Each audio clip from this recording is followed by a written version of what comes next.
let me down. Don't let me down, down, down.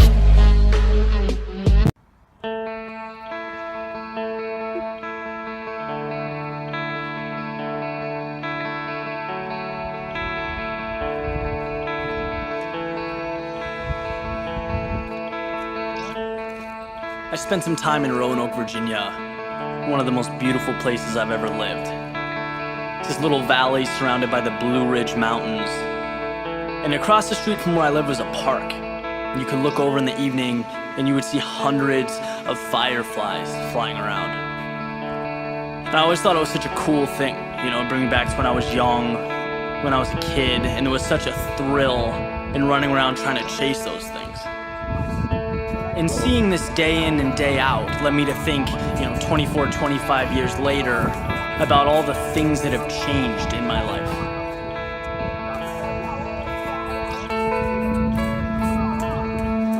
Back then, life was pretty straightforward. As a child, you place your value on what feels right in the present. You're not thinking about 2 years down the road or wondering what others are going to think. Your creativity and your sense of exploration are running on all cylinders. Then something happens. We begin to understand the way of things.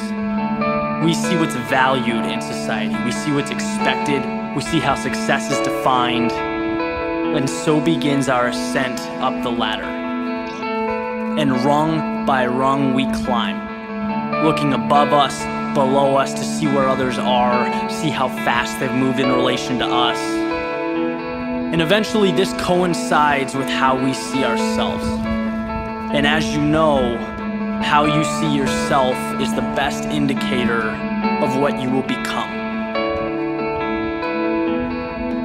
Which is why when so many people aren't happy with their day-to-day, that's a huge red flag.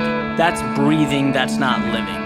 Folks have been climbing this ladder their entire lives and never stopped to ask if it's where they were meant to be. Maybe the top of the community ladder isn't what you want,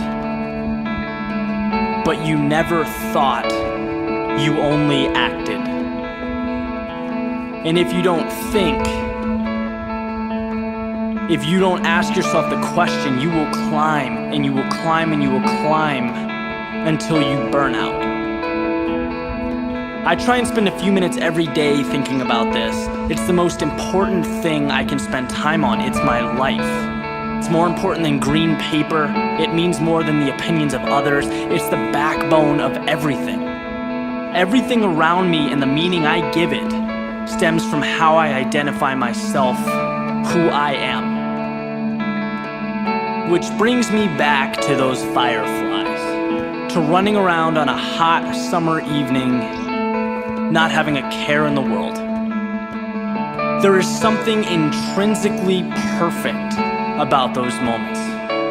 Life is about peak experiences, joy, excitement, so that you never lose that spark, because it's all that separates us from every other being on the planet.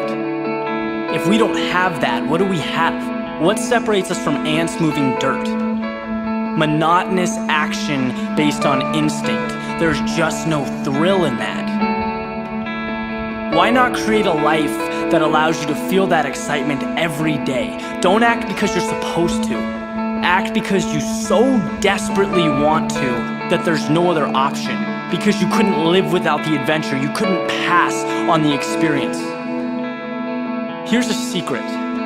If you become fixated on a life that means nothing to you, at some point, you will probably get to the top. And from there, you will have a beautiful view of everything you missed out on. So maybe there is something to the whole chasing firefly routine. Maybe a 4-year-old running after a glowing bug with a jar deserves more credit than he's given.